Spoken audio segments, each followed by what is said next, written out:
Sayyid Abdullah ini orang yang tauhidnya sangat kuat. Sayyid Abdul Muthalib lebih kuat lagi. Saya cerita sedikit betapa pentingnya tauhid. Ketika pasukan Abraha bawa pasukan gajah mau menyerang apa? Ka'bah. Itu sebelum menyerang itu semua aset-aset milik orang kafir Quraisy, milik orang Quraisy lah, itu ditawan, diambil, termasuk milik Sayyid Abdul Muthalib, milik Abdul Muthalib. Terus ketika mau masuk Ka'bah, mau masuk Mekah, kata Abraha, man sayyidu hadal wadi, siapa yang kamu tuakan, yang kamu pertuan di sini?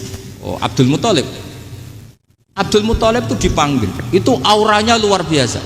Abraha yang di tempat perkemahannya itu harus duduk di atas karena dia raja, itu duduk di atas gak berani, saking wibawanya Abdul Muthalib, ini mbahnya Rasulullah. Akhirnya Abraha bilang gini, saya duduk di bawah tidak mungkin karena saya raja, kamu duduk jejer saya tidak mungkin karena nanti umat saya kecewa karena raja kok disaingin gitu. Ya sudah, sambil berdiri-diri kita ngomong. Akhirnya Sayyid Abdul Muthalib tadi diomongin gini, saya itu tidak ingin merusak orang-orang Mekah, orang-orang Quraisy. Saya hanya kecewa punya tempat ibadah dikencingi, diberakin, sehingga saya mau merubuhkan Ka'bah, tapi dengan damai, nggak ada perang. Apa jawabnya Abdul Muthalib? Lucu. Nggak apa-apa, Ka'bah kamu robohkan silakan, nggak apa-apa. Yang penting unta saya yang kamu sita kembalikan. Harta saya yang 100 unta kamu sita kamu kembalikan. Itu Abraha kagetnya bukan main. Kaget karena kamu itu pemimpin apa? Tadi saya hormat kamu karena kamu tak anggap orang hebat. Hadhil Ka'bah dinu abaika, ini Ka'bah itu agama kamu. Pas saya hancurkan kok kamu tenang-tenang saja. Padahal pas mau saya hancurkan kamu tenang-tenang saja, malah tanya unta kamu itu gimana? Apa jawabnya Abdul Muthalib? Inna lihadal baiti robban hamahu, sebab Ka'bah itu ada yang punya dan pasti akan melindungi Ka'bah. Tapi kalau unta itu milik saya, ini urusan saya, ini unta. Jadi inna lihadal baiti robban hamahu itu tidak milik saya, itu ada yang punya. Ya sudah, biar yang punya aja yang jaga, itu tidak urusan saya. Akhirnya unta dikembalikan, aman deh, untung double. Terus akhirnya dia ke Ka'bah, fa'akhudha bi halaqatil bab, karena dulu apa itu halaqatil bab, karena dulu itu yang dipakai apa itu pegangan itu bentuknya apa, bulat, makanya diistilahkan halaqah apa, bulat. Kalau sekarang halaqah ilmiah itu seminar. Halaqah itu buruhi lain lagi. Ya. Pegang terus bilang gini, kata Abdul Muthalib, ya Allah, Ka'bah ini mau dihancurkan oleh Abraha, Ka'bah ini milik kamu. Saya mau ke gunung, mau melihat apa yang kau lakukan terhadap orang yang mau merusak Ka'bah. Terus Abdul Muthalib bilang ke umatnya, wa ya qaumi, ayo kita ke gunung melihat ma fa'ala rabbuna, apa yang akan dilakukan Tuhan kita terhadap orang yang mau menghancurkan Ka'bah. Jadi santai saja, santai. Terus Abdul Muthalib naik gunung sama orang-orang Quraisy. Abraha datang mau merusak Ka'bah, terus terjadi alam taro kaifa fa'ala rabbuka bi ashabil fil. Itu melihat, dan betul Ka'bah dijaga Allah. Islam juga gitu. Ketika Islam dikooptasi Uni Soviet, semua ulama, semua wali perasaannya hanya nunggu kehancuran Uni Soviet, karena pasti agama ini dijaga Allah. Saya setiap sholat, setiap munajat, ketika baca Rabbana lakal hamdu bil samawati wa mil'ul ardi. Dulu saya iskal itu janggal. Ya Allah, engkau zat yang layak dipuji, yang pujian itu memenuhi langit dan bumi. Pikiran saya kalau bumi ateis itu mujinya kayak apa? Tapi Masya Allah, ketika saya datang di Korea, bumi ateis, ternyata di sana banyak masjid, banyak tasbih, bahkan ada sakduna di sana. Karena Allah sudah ngendikan lakal hamdu mil'us samawati wa mil'ul ardi. Dan sekarang nyata, semua bumi ateis, bumi apa saja, ada tasbihnya, ada tahmidnya. Makanya sadaqallahul adzim ketika ngendikan sanurihim ayatina fil afaq walladzi arsala rasulahu bil huda dinil haqqi liyuzhirahu 'alad dini kulli. Makanya saya mohon sekali bahwa agama ini harus kamu khidmah, tapi enggak boleh kamu pikir, atau dibaliklah, khidmah maka memikir, tapi tidak usah GR bahwa agama ini diserahkan sampean. Saya juga agak ridho, agama kok diurus orang-orang kayak gini, kayak apa nasibnya.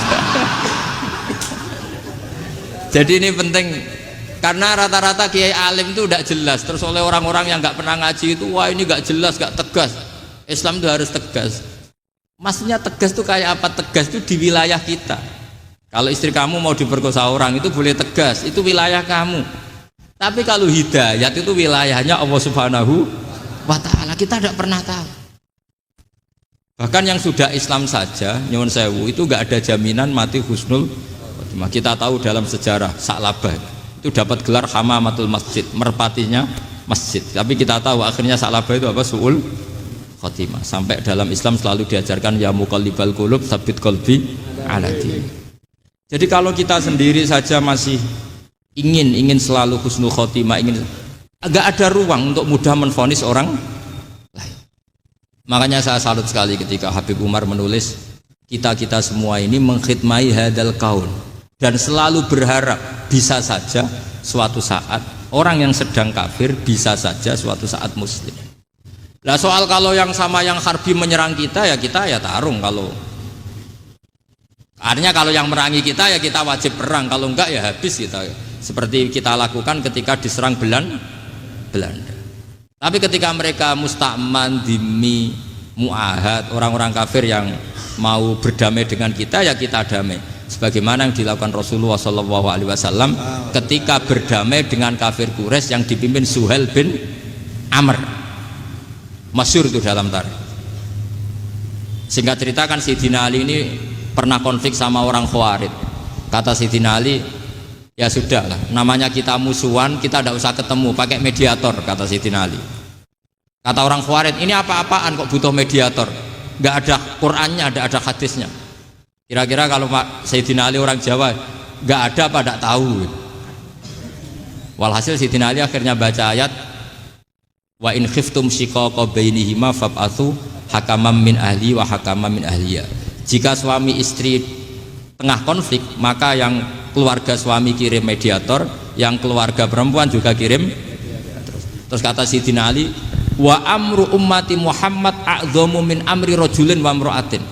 Kalau suami istri saja ketika konflik butuh mediator, apalagi ini kelompok besar pasti lebih butuh mediator. Akhirnya lalu mediatornya siapa? Kata Sayyidina Ali, ya siapa saja yang penting baik. Ditunjuk seseorang, diprotes sama orang Khawarij, ini orang nggak kredibel. Oh, terus Sayyidina Ali marah-marah. Rasulullah itu pernah berdamai dengan orang, bahkan orang itu kafir, yaitu Sulhul Hudaybiyah. Nabi itu berdamai dengan orang yang bernama Suhail bin Amr ketika itu kafir. Makanya ini menunjukkan bahwa musolahah ma'al kufar itu boleh demi kelangsungan bernegara, berbangsa. Kamu tidak usah meragukan reputasi NU. Ketika dulu kafirnya kafir harbi zaman Belanda, ya Mbah Hasim fatwa apa? Jihad. Jadi jangan kira tidak tegas, kita tegas sekali, justru kita yang punya masa lalu tegas. Tapi kepada siapa dan dalam konteks apa? Paham ya? Terus ini penting sekali untuk dijernihkan. Ini saya baca berikutnya nanti, tidak supaya tahqiq saya syukur sekali, saya tadi sekaligus minta ijazah sama Habib Umar dan memang saya ngaji ini lama sama teman-teman alumni Yaman. Cuma belum pernah ketemu mu'alifnya. Tadi saya ketemu minta ijazah itu dan beliau senang sekali, bahkan sempat bikin tulisan di kitab saya ini. Sama tidak perlu baca, karena kalau bisa ya biasa, kalau tidak bisa malu ya sudah, tidak usah baca sudah. Terus ini kata beliau, ini masih saya teruskan.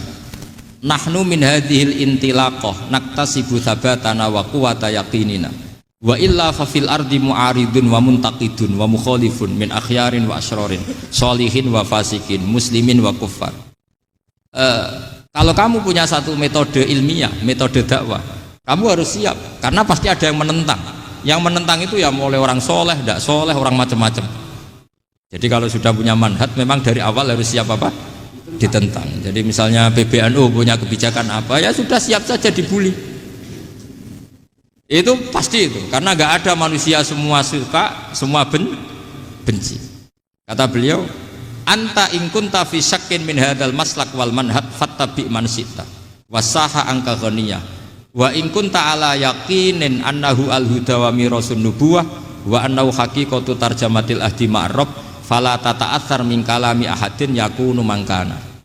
Jadi intinya kita mengawal Islam secara rahmatan lil alamin itu justru kita berharap menjadi simpatik dan menjadikan mereka menjadi nopo Islam. Jangan ketika simpatik dianggap gak tegas. Saya masih ingat betul dawuh Mbah Mun, hak sekseni, kata beliau, saya masih ingat kalimatnya, sekseni